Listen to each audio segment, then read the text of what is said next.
capítulo 5 e no versículo 8, o Senhor Jesus declara: bem-aventurados os limpos de coração, porque eles verão a Deus. O Senhor Jesus, quando usa a expressão bem-aventurados, traduzido em outras versões como felizes, ele está dizendo que há algo que nós fazemos e há também uma consequência. Em primeiro lugar, ele começa falando de uma bem-aventurança, que é o coração limpo.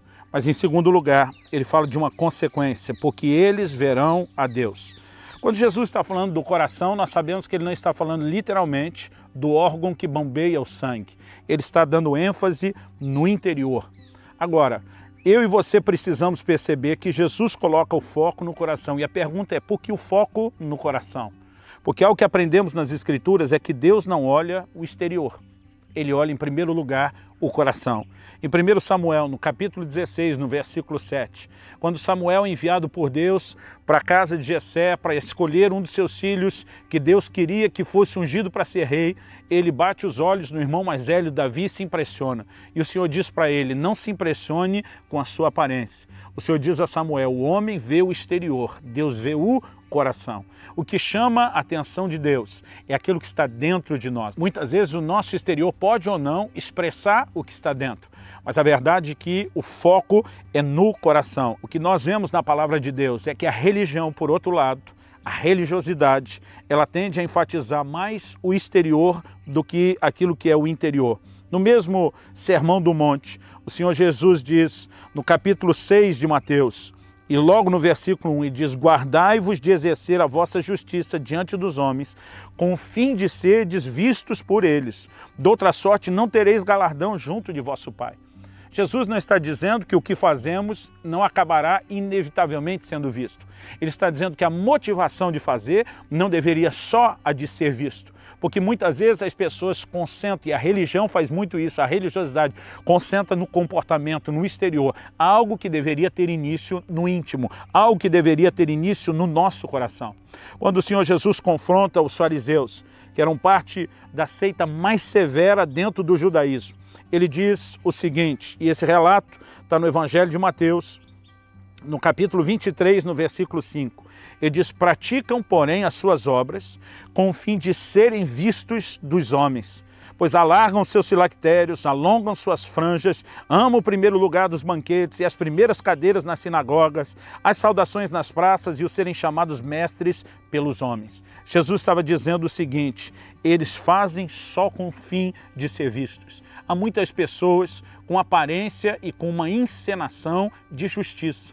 E esse seu comportamento, na verdade, não reflete algo que começou no coração. Esse texto nos mostra que os fariseus eram mestres nessa arte da religião, da religiosidade, preocupados não com aquilo que está no coração, mas com uma encenação do lado de fora.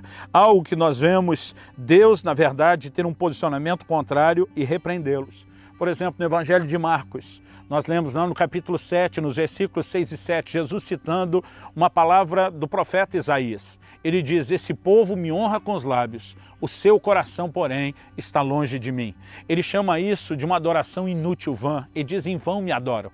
O que ele está dizendo é que ter o exterior diz um ato de adoração, os lábios honrando a Deus, mas isso não ser o fruto ou a consequência de um coração que o deseja e que se inclina para ele, faz com que a nossa adoração meramente exterior seja considerada inútil. Então, quando falamos do exterior e do exterior, é importante entender isso, até porque o próprio conceito de santidade precisa ser visto nessa perspectiva. No mesmo capítulo 23 de Mateus, que lemos agora há pouco, dessa vez, a partir do versículo 25, nós temos Jesus dizendo: ai de vós, escribas e fariseus hipócritas. Ele está falando a nata da religião dentro do judaísmo. Ele diz: ai de vós, escribas e fariseus hipócritas, porque limpais o exterior do copo e do prato, mas estes por dentro estão cheios de rapina e intemperança. Fariseu cego, limpa primeiro o interior do copo. Ele diz: para que também o seu exterior fique limpo. Ele diz: primeiro comece do lado de dentro, para que depois se manifeste do lado de fora. 27, ai de vós, escribas e fariseus hipócritas. Quando Jesus os chamava de hipócritas, a palavra que ele está usando aqui, ela muitas vezes era usada para um ator de teatro. era usado para alguém que dissimulava, era usado para alguém que encarnava um papel que era uma fantasia e não a realidade. E ao chamá-los de hipócritas, ele está dizendo que eles eram mestres na arte da dissimulação. Ele diz, porque sois semelhantes aos sepulcros caiados, que por fora se mostram belos, mas interiormente estão cheios de ossos de mortos e de toda imundície. Assim também vós exteriormente pareceis justos aos homens, mas por dentro estáis cheios de hipocrisia e de iniquidade. Fica muito claro para mim essa distinção entre o interior e o exterior. E a razão pela qual o foco precisa ser o interior é que não se muda a conduta sem que haja primeiro mudança de natureza. A palavra do Senhor traz uma ilustração muito interessante lá no livro do profeta Jeremias, no capítulo 13 e no versículo 23. A Bíblia diz assim, pode acaso o etíope mudar a sua pele, ou o leopardo as suas manchas? Então poderias fazer o bem, estando acostumados a fazer o mal. Deus faz referência ao etíope, que já nos tempos antigos era conhecido por uma pele mais escura. Ele diz, ele não pode mudar a sua pele. O leopardo não pode mudar as suas manchas, porque ele está dizendo é uma questão de natureza. Ele diz da mesma forma, vocês não podem fazer o bem, acostumados que estáis a fazer o mal. Apesar da palavra acostumado, fala de alguém que foi ensinado, instruído e repete um comportamento, o exemplo que ele dá fala de natureza. O leopardo não pode mudar suas manchas porque é a sua natureza. O etíope não pode mudar a cor da sua pele porque é a sua natureza. Jesus está dizendo que um comportamento não se muda exteriormente, sem que haja primeiro uma mudança interior, a mudança de natureza. É por isso que o coração é o centro. A palavra de Deus nos diz o seguinte, já falei que o termo coração não se refere apenas ao órgão que bombeia o sangue. A palavra de Deus diz o seguinte em Provérbios 4, 23, sobre tudo que se deve guardar, guarda o teu coração, porque dele procedem as fontes da vida. Quando algo afeta o coração, vai afetar o resto da nossa vida. É como a nascente de um rio. Se você polui a nascente de um rio, você vai comprometer todas as águas que vão correr depois, durante toda a extensão daquele rio, em todo o seu leito. A Bíblia está dizendo, guarda o coração. Se as fontes forem contaminadas, o resto será. Se a fonte for afetada por algo, o resto também será. Então guarda o teu coração, porque dele procedem as fontes da vida. É por isso que já desde a velha aliança, quando Deus trabalhava com a circuncisão, o Senhor já anunciava que o que ele queria proporcionar era não apenas a circuncisão física e literal. Por exemplo, lá no livro de Deuteronômio, a palavra de Deus nos faz a seguinte afirmação, lembrando que a circuncisão era parte do ritual da aliança que os israelitas tinham instituído por Deus desde Abraão. Normalmente, o pai circuncidava o filho no 8º dia de vida. A circuncisão era o corte do prepúcio, da carne excedente do pênis. E esse ritual de derramamento de sangue falava não só da força da aliança que eles tinham com Deus, como da transmissão da aliança de geração em geração. Mas em Deuteronômio 36, a Bíblia diz, o Senhor teu Deus circuncidará o teu coração e o coração de tua descendência. Deus já estava anunciando profeticamente o que o apóstolo Paulo vem afirmar depois aos crentes da nova aliança. Em Romanos 2, 28 e 29, a Bíblia diz, judeu não é aquele que é exteriormente, circuncisão não é só aquela que é na carne, mas sim aquela que é no coração. Deus quer fazer uma obra no nosso coração. Interessante que a palavra de Deus relaciona o batismo. Lá no livro de Colossenses, o apóstolo Paulo fala que ele é a circuncisão do coração. Assim como a circuncisão no Velho Testamento era o selo da fé professada, o batismo é no Novo. E a Bíblia diz que algo acontece no nosso coração, através do profeta Ezequiel. O Senhor prometeu, lá em Ezequiel 36, nos versículos 26 e 27, ele prometeu que iria tirar um coração de pedra e que ele iria nos dar um coração de carne. Isso é mudança de natureza. Quando perguntaram a Jesus a razão pela qual Moisés permitiu o divórcio, deu exceção do divórcio durante a lei, Jesus diz, por causa da dureza do vosso coração. As pessoas tinham uma dificuldade enorme de perdoar e de relacionar, porque não tinha mudança de natureza. É por isso que Jesus diz, ouviste o que foi dito aos antigos, Ame o seu próximo, odeie o seu inimigo. E diz, agora, porém, eu quero dizer, ame o seu inimigo. Ore por ele, ore pelos que vos perseguem. Por que que agora ele pode dizer, antes não era assim, agora será assim? Ele está dizendo porque haverá capacitação sendo liberada da parte de Deus sobre vocês, através da mudança de coração, da mudança de natureza.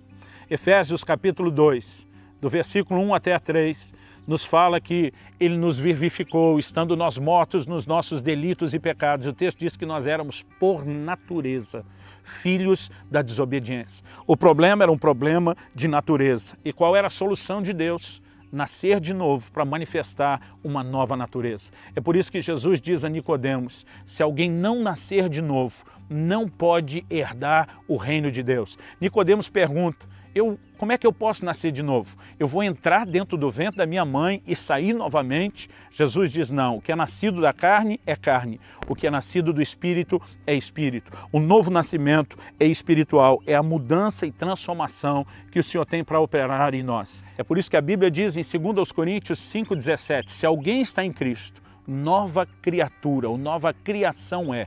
Nós podemos ser gerados de novo. E isso nos proporciona uma verdadeira mudança, uma verdadeira limpeza que começa do íntimo. Paulo diz, alguns de vocês eram impuros, eram roubadores, eram ladrões. Ele diz, mas fostes lavados, mas fostes justificados, mas fostes santificados em o nome do Senhor Jesus e no Espírito do vosso Deus. Essa transformação nos leva ao resultado. Ser limpo de coração não é algo que o homem faz de si mesmo. É algo que ele se sujeita para que Deus faça na sua vida. E qual a consequência? Jesus diz que os limpos de coração verão a Deus. Nós precisamos entender que isso nos remete ao que a Bíblia chama de santificação. Em Hebreus 12,14 a Bíblia diz, sem santificação ninguém verá o Senhor.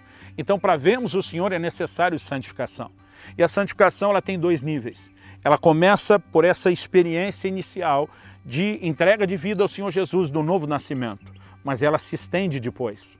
Em primeira carta de Paulo aos Coríntios, no capítulo 1, nos versículos 1 e 2, ele diz, aos santificados em Cristo Jesus, tempo passado, pretérito, algo que já aconteceu, e de chamados para ser santos, algo que temos não apenas que manter, mas desenvolver e ainda alcançar.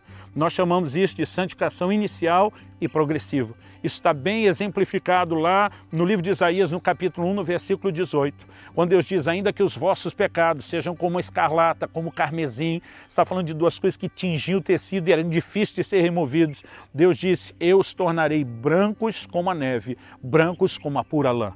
Deus não fala só de duas coisas que tingiam, que manchavam o tecido, ele fala de dois resultados de limpeza, de dois tipos de brancura. Uma é a comparação com a neve, que vem do alto e representa a santificação e a justiça de Deus que nos é imputada em Cristo Jesus e se recebe pela fé, é uma experiência instantânea.